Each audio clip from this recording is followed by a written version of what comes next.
Hello, so I now present to you the Adler Favorit 2 German typewriter with a thrust action mechanism. I just recently finally loosened it up. Well, let's say I've had a better word for sacrilegiously slathering the typewriter in liquid wrench. This fine stuff. No, this is not WD-40. This has basically been my catch-all since my beginning typewriter collecting in December of 2020. So like 8 months ago. This thing basically freed up my Blickensderfer. Let me just fetch that now, actually.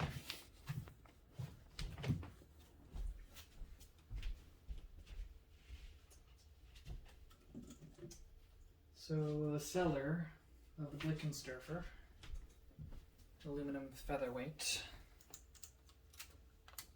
which I was able to acquire for a decent price, shipped from within Canada.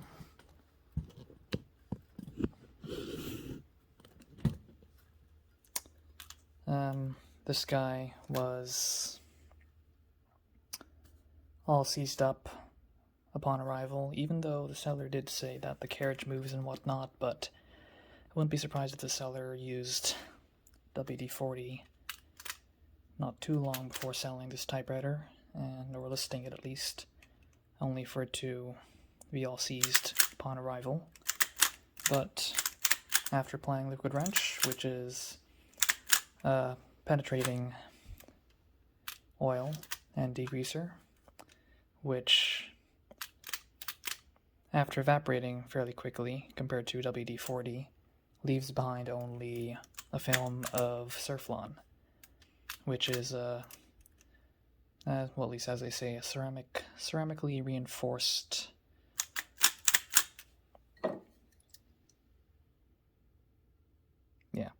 PTFE dry lubricant, which is generally supposed to be pretty good for sliding surfaces, and as far as I can tell, it has only done good for my typewriters.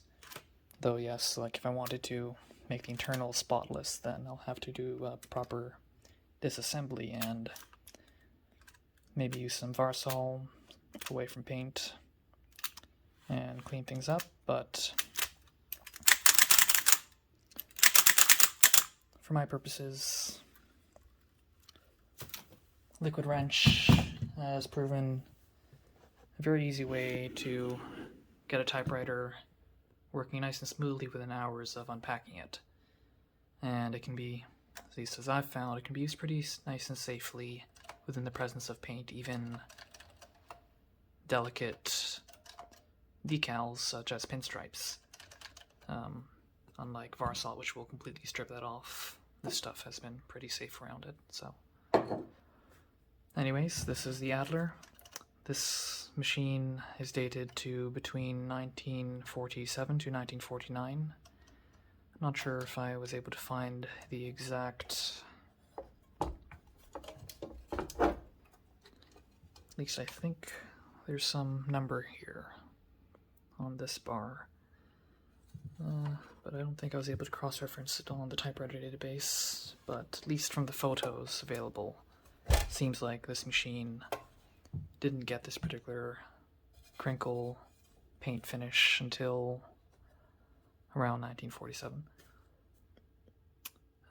So yeah, this video is effectively a follow-up to the preceding one regarding the Empire No. 2, which is sitting over there. I'm gonna show some stuff that I didn't cover about it in this video. Just balancing this tripod. Oh yeah, this tripod is actually a selfie-stick taped to another cheap tripod. Just look at its feet. It has done me quite some good inconvenience, but basically, yeah, same thing between this machine and the Empire No. 2. The shift lock is sufficiently worn that it doesn't really want to grab anymore, and it just immediately slips. So that's an unfortunate thing that doesn't seem to be very reliable between these two machines. The original ribbon Pelican and Gecka or something.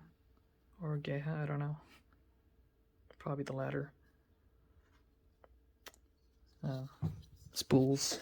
This thing is completely dry.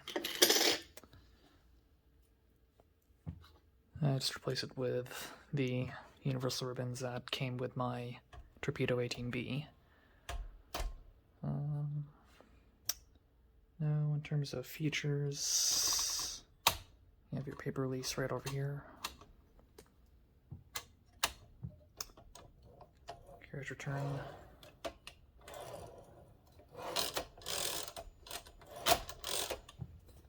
Well, that's a carriage release. I forget if there's even a way to change the line spacing on this particular machine.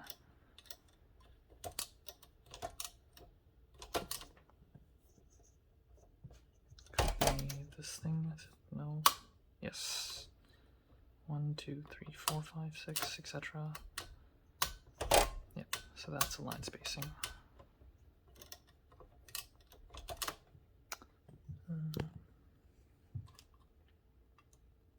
Paper bail. If you want to activate the line finder, it's right here. That will make the carriage move, the platen rotate more smoothly. Like when you want to feed paper, which I guess we can do now.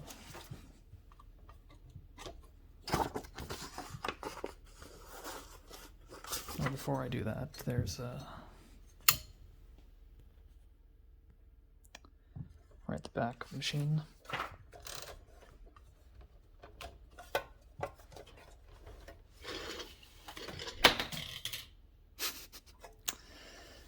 That's amusing.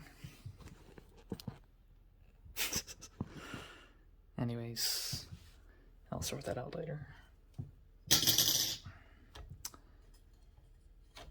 That's the paper stand.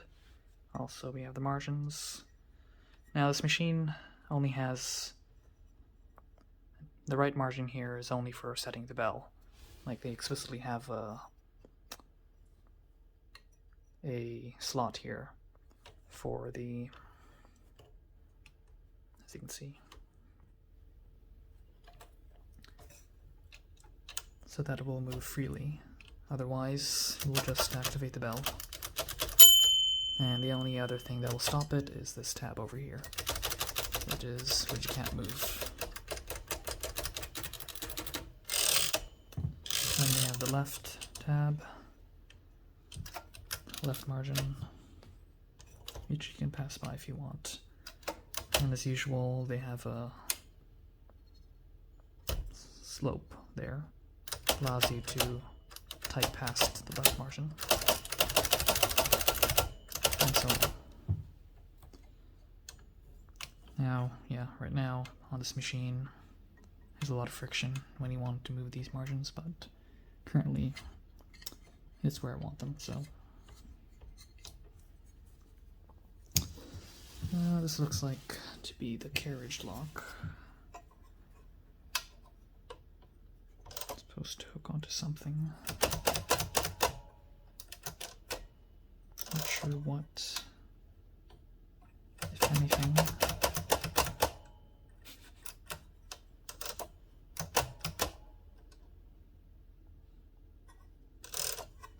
Yeah, not sure what this actually does. Oh. That's this guy. Can't seem to identify what it's supposed to link with. Oh, okay, there you go. Interesting.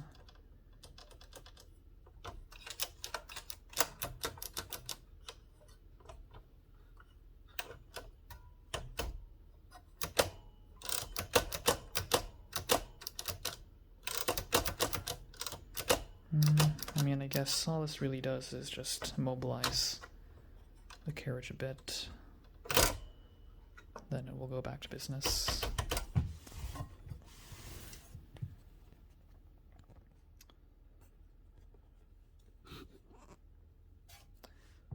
Yep, so those are the main features of this typewriter.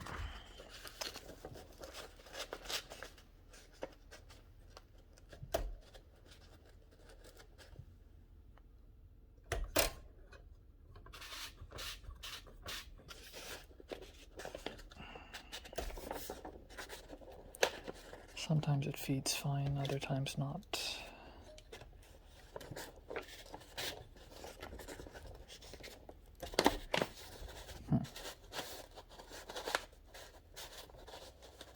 There we go. Well, got uneven, but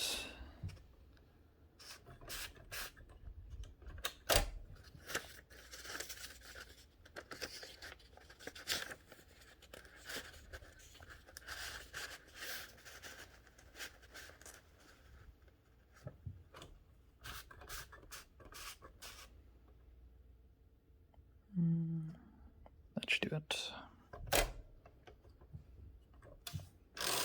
Okay. So let's say the date is 21.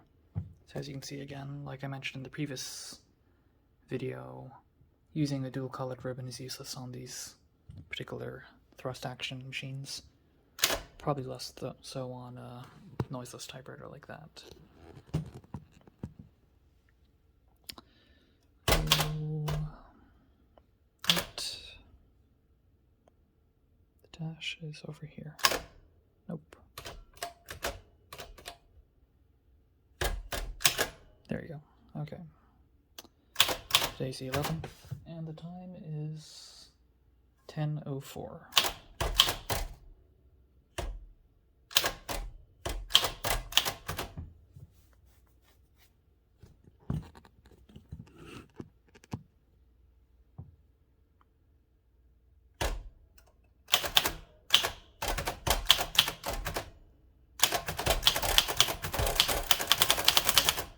I'd say this machine is definitely faster than the Empire, which you will find typing footage of in the previous video.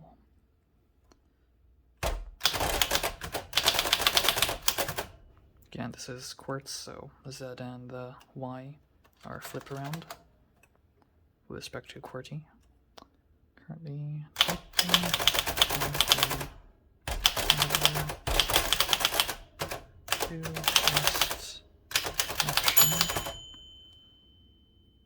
I guess I'll...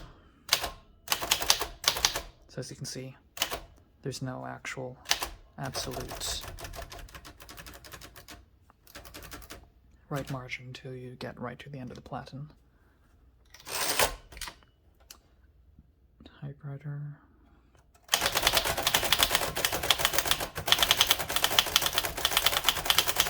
It has an interesting, pleasant and unique, snappy, as well as slightly springy feel. It's just an interesting combination of springiness and inertiality. So when I talk about inertiality, I mean like the feeling of weight behind the action, that you're accelerating the action, as opposed to the predominantly springy feel you get from keyboards, or from keyboard switches.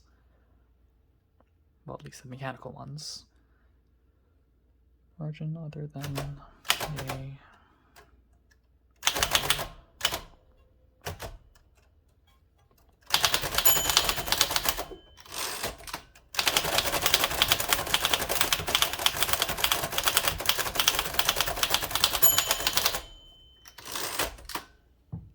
Now, let's remove the top here.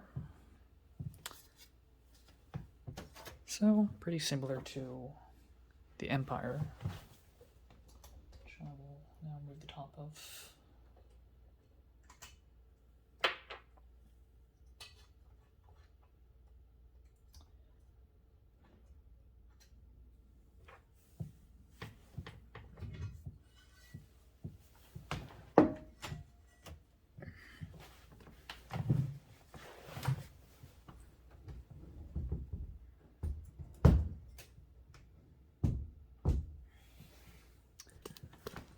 So it looks like that from above, whereas the Empire looks like that.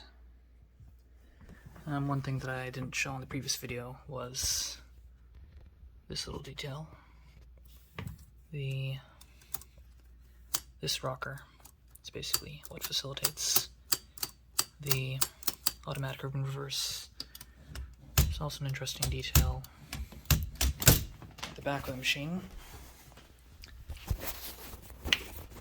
So you will see this guy. So not only for caps, it just moves down like that, but for figs, it also moves this guy out of the way. That's another interesting feature of this Empire typewriter. Yep, so while being otherwise very similar in operation down to the ribbon vibrator, they do feel quite different in feel. So Adler was pretty successful with this machine, and I guess eventually they started making more conventional machines like this Adler Gabriele 25 that I got. This is my 28th machine. This one is my most recent one, number 35, I think. I might do a separate video on that. Interesting, pleasant, snappy feel, surprisingly snappier than the Silent 4S by Smith Corona. This machine also has a pretty nice feel to it once you clean it up.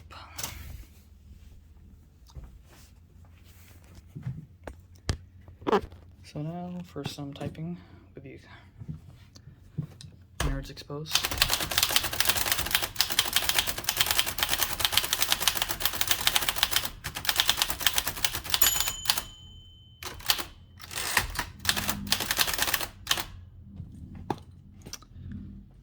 You also see here the Adler's own implementation of automatic ribbon reverse. Might go ahead and move this ribbon just to show you. So you can see right now it's not engaged.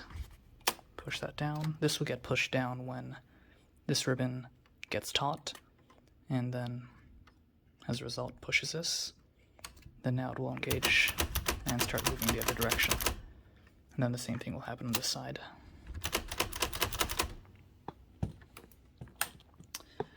Another interesting thing, I guess, with this universal ribbon is, though it does have a minimum accepting diameter, that diameter can actually expand a bit to accept this slightly larger diameter ribbon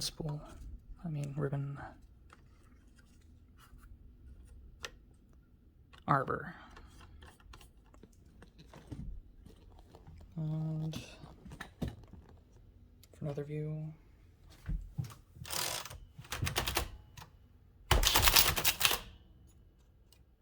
careless me.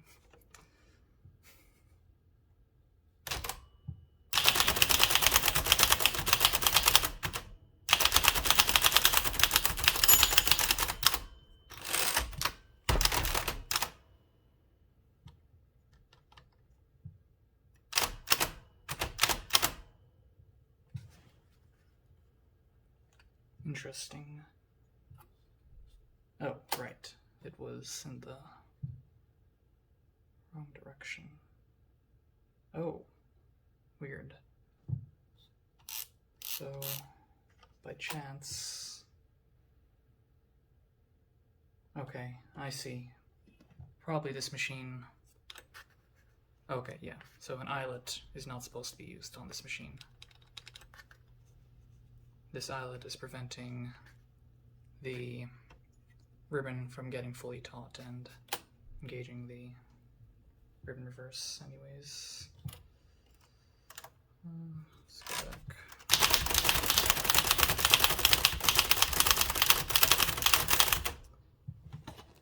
I think I'll have to, yeah, because the poodles are going to start barking once my mother arrives.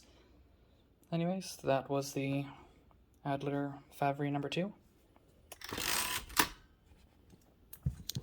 Very nice and fast machine.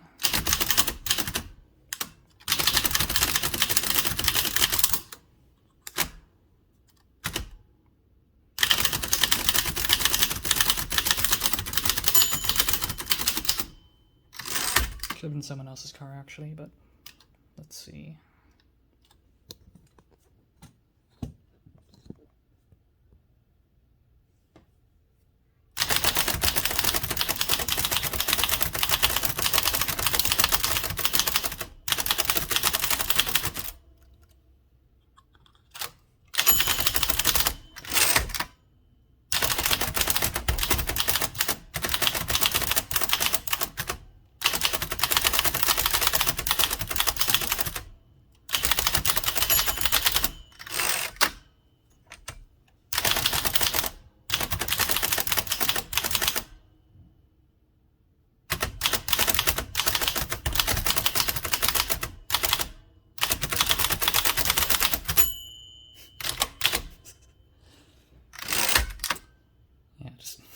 Thinking of anything to type.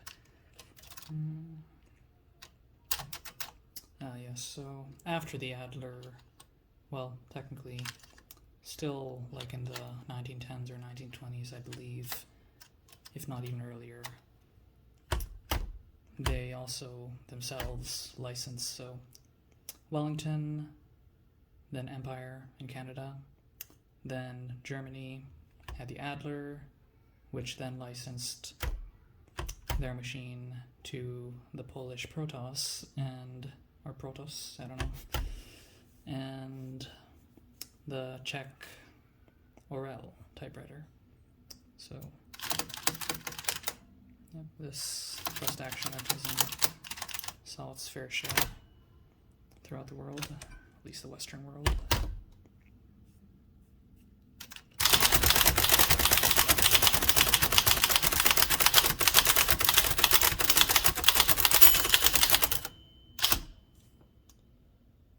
Right. That is all. So one weird thing I forgot to include about this machine is the implementation of the mainspring. So I've already put the Empire away, but let's just take, for example, the Oliver over here. Probably do a different video about this machine. But basically, normally you have a torsion spring operating, but so torsion spring has our mainspring, and what that does is basically allows the carriage to move itself via the drawband, which pushes it. Now, instead of a mainspring and drawband on this machine, we have something fascinating, namely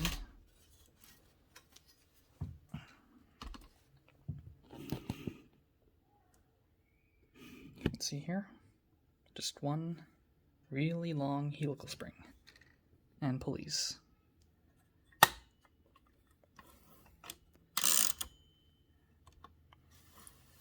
So yeah, really weird. But works. So it's like, instead of having a mainspring and a lever, we just run one really long helical spring through a pulley.